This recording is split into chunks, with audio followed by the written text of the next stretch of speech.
Baik, kita kembali lagi pada video pembelajaran IPS untuk kelas 8 SMP bersama saya Thomas Rinto Haromunte. Nah, pada video pembelajaran ini kita akan membahas 3 hal. Yang pertama, tentang undang-undang agraria yang diberlakukan oleh pemerintahan Hindia Belanda di Nusantara.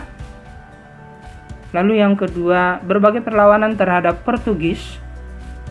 Dan yang ketiga, berbagai perlawanan terhadap VOC selama memonopoli perdagangan di Nusantara.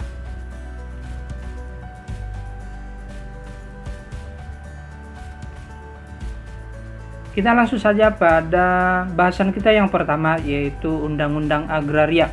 Kalau kita lihat dari namanya berarti ini tentang aturan atau undang-undang tentang pertanian gitu ya.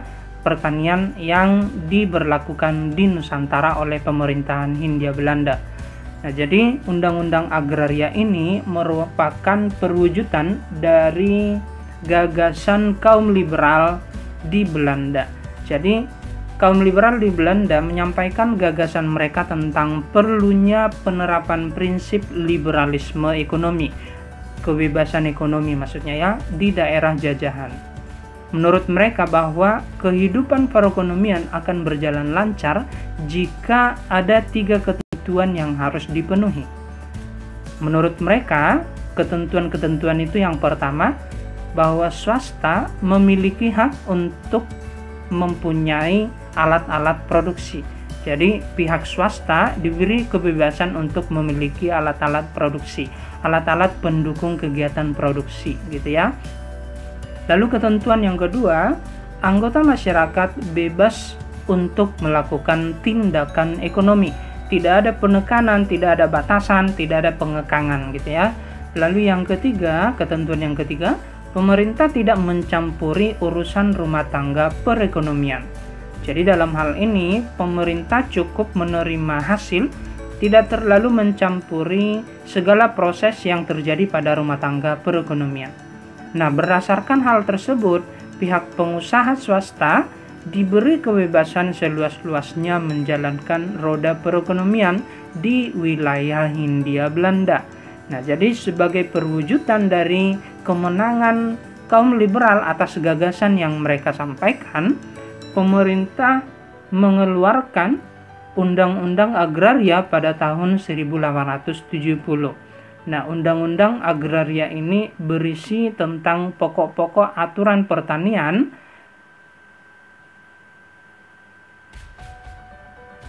yang pertama, bahwa gubernur jenderal tidak diperbolehkan menjual tanah.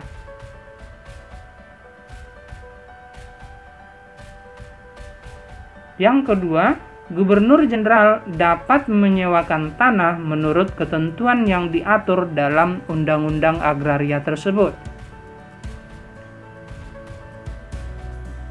Lalu yang ketiga, tanah-tanah diberikan dengan hak penguasaan selama waktu tidak lebih dari 75 tahun sesuai ketentuan. Lalu yang keempat, Gubernur Jenderal tidak boleh mengambil tanah-tanah yang dibuka oleh rakyat. Jadi dalam hal ini, rakyat memiliki hak untuk mengolah tanahnya, begitu ya.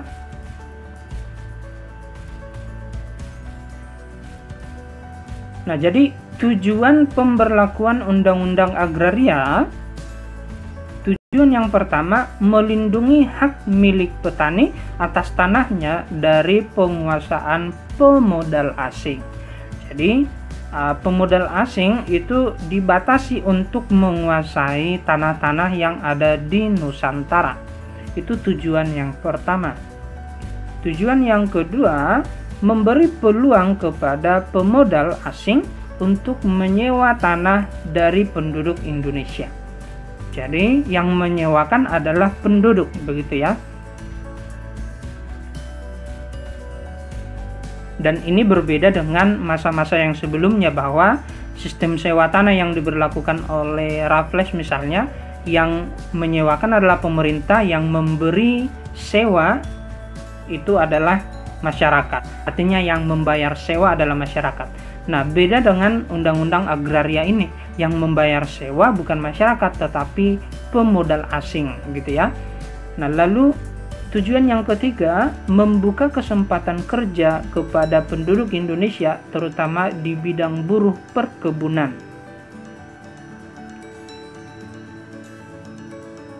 Lalu pengaruh positif Undang-Undang Agraria. Yang pertama, bahwa masyarakat Indonesia diperkenalkan betapa pentingnya modal dalam kegiatan ekonomi. Jadi, memang tanpa modal kehidupan ekonomi atau kegiatan ekonomi itu bisa terbengkalai, tidak lancar gitu ya.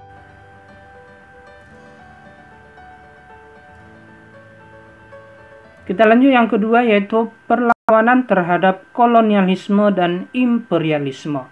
Ya, kolonialisme berarti penjajahan, imperialisme berarti perluasan daerah kekuasaan. Ya, jadi ini memang berkesinambungan ya.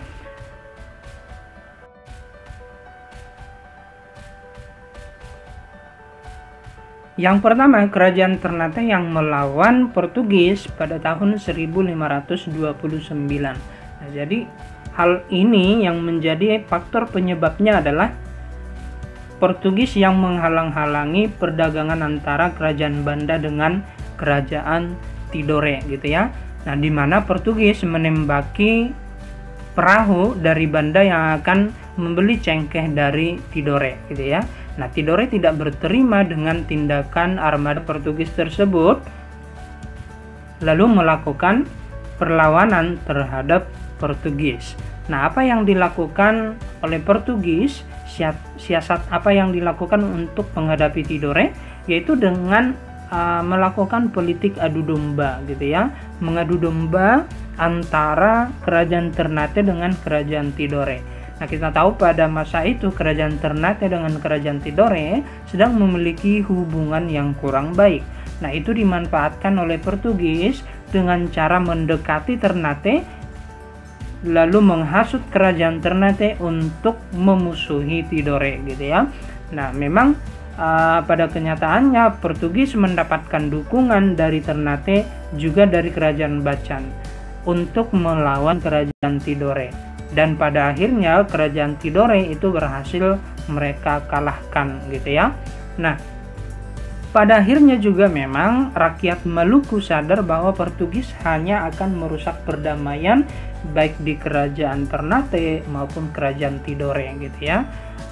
Lalu Sultan Hairun berhasil menyatukan rakyat dan mengobarkan perlawanan kepada Portugis pada tahun 1565. Portugis terus terdesak oleh gempuran tentara kerajaan yang didukung oleh rakyat Maluku pada masa itu. Nah, lalu pada tahun 1570 Portugis mengajak Sultan Hairun untuk melakukan perundingan gitu ya. Nah, pada saat itu Sultan Hairun tidak menaruh curiga sedikit pun terhadap Portugis. Dalam pemikiran Sultan Hairun bahwa perundingan ini akan menghasilkan perdamaian sehingga peperangan antara rakyat Maluku dengan Portugis segera selesai, tidak ada lagi pertumpahan darah begitu ya. Nah, tidak ada keraguan-raguan akan tindakan curang yang akan dilakukan oleh Portugis pada masa itu. Nah, pada kenyataannya pada saat perundingan Portugis menangkap Sultan Hairun dan pada saat itu juga membunuh Sultan Hairun pada perundingan tersebut. Lalu Sultan Babula yang merupakan putra dari Sultan Hairun dan penerus kerajaan Ternate, pemimpin kerajaan Ternate menggantikan ayahnya begitu ya, dengan gagah melanjutkan perjuangan ayahnya dan memimpin perlawanan terhadap Portugis. Pada saat bersamaan juga kerajaan Ternate dan Tidore bersatu melancarkan serangan terhadap Portugis. Pada akhirnya tahun 1575 Portugis berhasil diusir dari Ternate. Nah, selanjutnya Portugis melarikan diri dan menetap di daerah Ambon pada masa itu. Nah, itulah perlawanan masyarakat Ternate juga Tidore terhadap Portugis.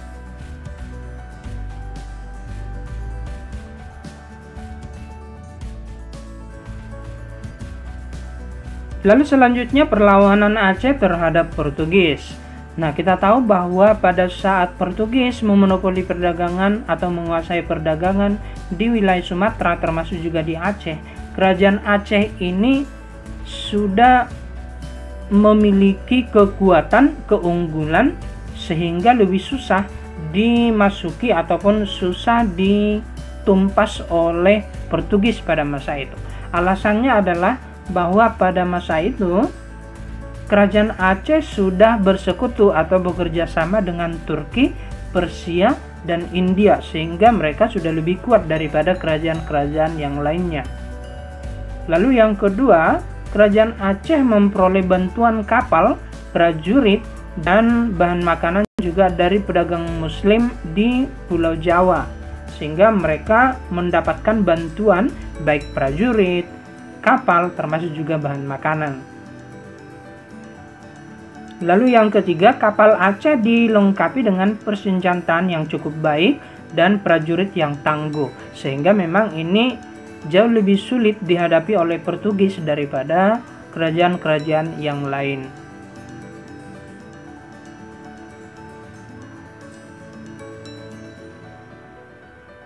Nah, raja-raja di kerajaan Aceh yang melakukan perlawanan pada masa itu ada Sultan Ali Mukhayat Shah yang melakukan perlawanan pada tahun 1514 hingga 1528 di mana berhasil membebaskan Aceh dari upaya penguasaan bangsa Portugis. Lalu yang selanjutnya Sultan Alauddin Riayat Shah yang melakukan perlawanan pada tahun 1537 sampai 1568 di mana berhasil menentang dan mengusir Portugis yang bersekutu dengan Johor gitu ya.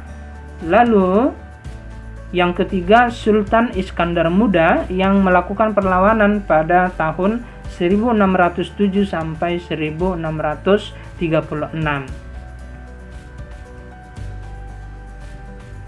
Nah, Sultan Iskandar Muda ini terkenal sangat gigih melawan Portugis. Pada tahun 1615 hingga 1629, Iskandar Muda melakukan serangan terhadap Portugis di Malaka, gitu ya.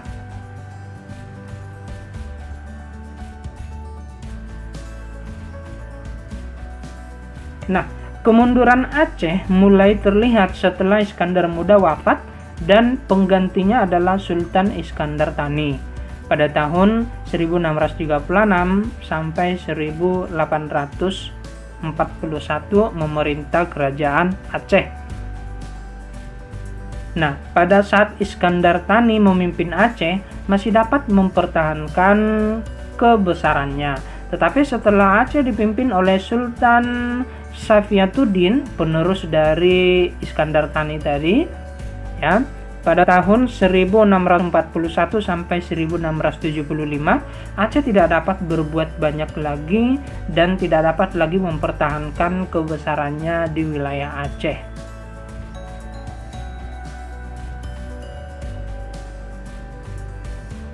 Selanjutnya perlawanan Mataram yang dipimpin oleh Sultan Agung terhadap VOC, kongsi dagang Belanda yang memonopoli perdagangan di Batavia atau wilayah Jawa sekitarnya. Nah, kerajaan Mataram mencapai puncak kejayaan pada masa pemerintahan Sultan Agung yang terjadi pada tahun 1613 sampai 1645. Nah, adapun cita-cita Sultan Agung adalah menyatukan kerajaan-kerajaan Jawa di bawah kepemimpinan Mataram.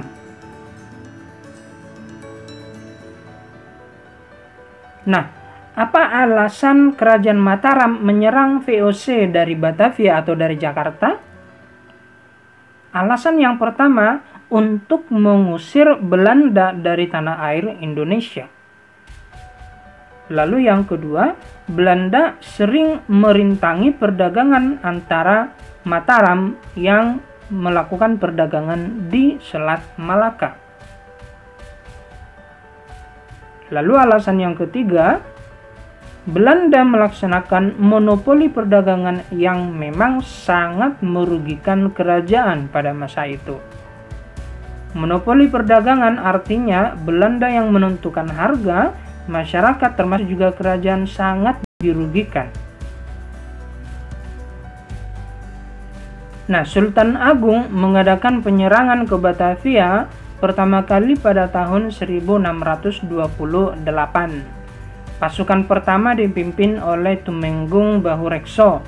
Nah, pasukan kedua dipimpin oleh Tumenggung Agul-Agul, Kiai Dipati Manduro Rejo, Kiai Dipati Upusonto, dan Dipati Ukur. Namun serangan tersebut mengalami kegagalan atau kekalahan. Nah, Sultan Agung menyusun kembali kekuatan untuk melakukan serangan kedua. Lalu pada tahun 1629, Sultan Agung kembali menyerang Batavia yang dipimpin oleh Dipati Puger dan Dipati Purbaya. Serangan kedua juga mengalami kegagalan karena persiapan Sultan Agung telah diketahui oleh VOC. Siasat Sultan Agung telah diketahui oleh VOC. VOC mengatasinya dengan membakar gudang-gudang persiapan makanan Sultan Agung gitu ya.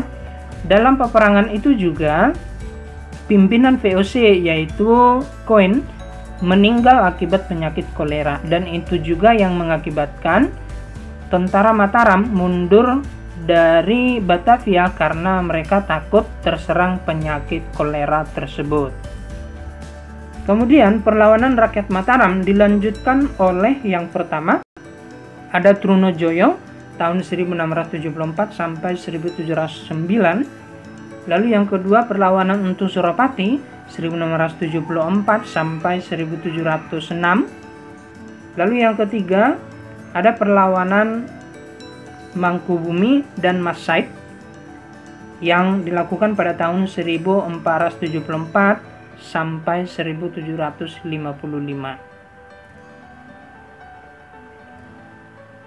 Nah, pada saat perlawanan Mangkubumi terjadi kesepakatan damai dengan Belanda atau VOC pada masa itu, yaitu dengan dihasilkannya perjanjian Giyanti pada tahun 1755 dengan isi yang pertama bahwa Mataram akan dibagi menjadi dua, yaitu Mataram Barat berupa Yogyakarta dan Mataram Timur yang meliputi Surakarta. Lalu yang kedua, Mangkubumi berkuasa di Mataram Barat, Yogyakarta, dan Pakubuwono berkuasa di Mataram Timur yaitu Surakarta.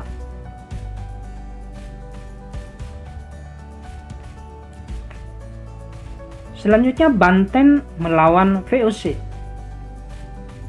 Banten mencapai puncak kejayaannya pada masa pemerintahan Abdul Fattah ya, yang dikenal dengan nama Sultan Ageng Tirtayasa, di mana memerintah pada tahun 1650 sampai 1682. Sultan Ageng Tirtayasa mengadakan perlawanan terhadap VOC pada tahun 1651 karena menghalang-halangi perdagangan di daerah Banten. Pada tahun 1750 terjadi juga gerakan perlawanan terhadap pemerintahan Sultan Haji yang dipimpin oleh Kiai Tapa dan Ratu Bagus Buang. Nah, Kiai Tapa ini termasuk juga Ratu Bagus Buang ini merupakan pengikut dari Sultan Ageng Tirtayasa tadi ya. Nah, perlawanan memang dapat diatasi oleh Sultan Haji berkat bantuan dari VOC, walaupun mengalami kerugian yang cukup besar pada masa itu ya. Nah, akhirnya setelah pertempuran selesai, Sultan Haji melakukan perundingan lagi dengan VOC terkait dengan peperangan-peperangan yang sudah terjadi gitu ya. Nah, hasil dari perundingan yang pertama bahwa Sultan Haji harus mengganti biaya perang, terutama perang melawan Kiai Tapa tadi ya. Lalu yang kedua, Banten harus mengakui di bawah kekuasaan VOC.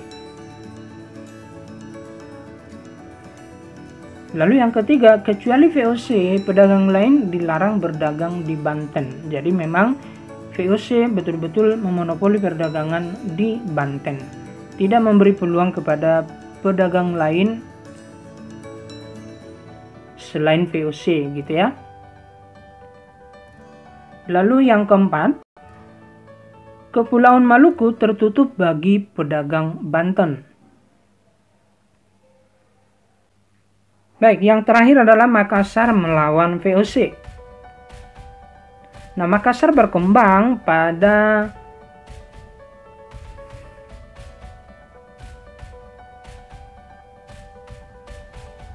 baik yang terakhir Makassar melawan VOC. Makassar berkembang pesat dan mencapai puncak kejayaan pada masa pemerintahan Sultan Hasanuddin yang memerintah Makassar pada tahun 1654 sampai 1659. Nah, karena kegigihannya untuk melawan VOC, Sultan Hasanuddin dijuluki sebagai ayam jantan dari timur pada masa itu. Nah, Sultan Hasanuddin menolak monopoli yang dilakukan oleh VOC sehingga terjadi perang antara Makassar dengan VOC pada masa itu.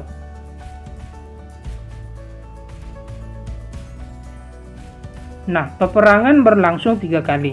Yang pertama terjadi pada tahun 1633, di mana VOC berusaha memblokade atau menutup gitu ya, menguasai Makassar untuk menghentikan arus keluar masuk perdagangan di Makassar. Nah, namun usaha ini memang belum berhasil ya.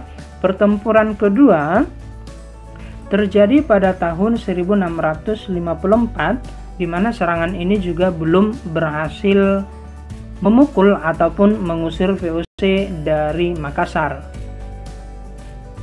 Nah, pertempuran ketiga merupakan pertempuran besar yang terjadi pada tahun 1667. Nah, dalam perang ini atau pertempuran ini VOC melaksanakan politik divide et impera, politik adu domba gitu ya, mengadu domba antara Sultan Hasanuddin sebagai raja ataupun sultan di Makassar dengan Arupalaka, yang memang pada masa itu Arupalaka sangat berkeinginan untuk menjadi raja di wilayah Bone.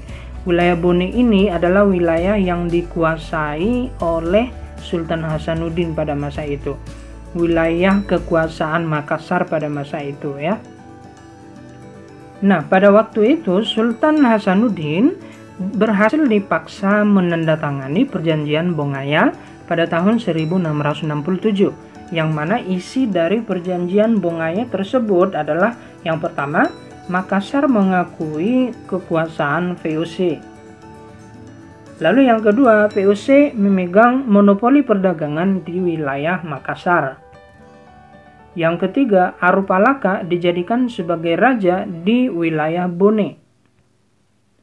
Yang keempat, Makassar harus melepaskan wilayah kekuasaannya yang meliputi wilayah Bugis dan wilayah Bone.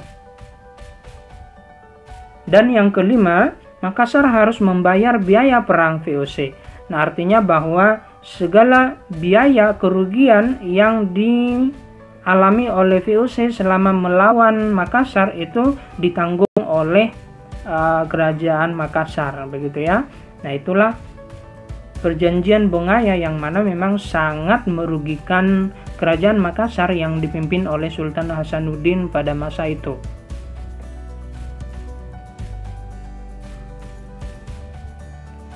Baik, sekian pembelajaran IPS kita pada video ini. Sekali lagi, jika Anda memiliki pertanyaan, Anda bisa membuatnya pada bagian komentar video ini.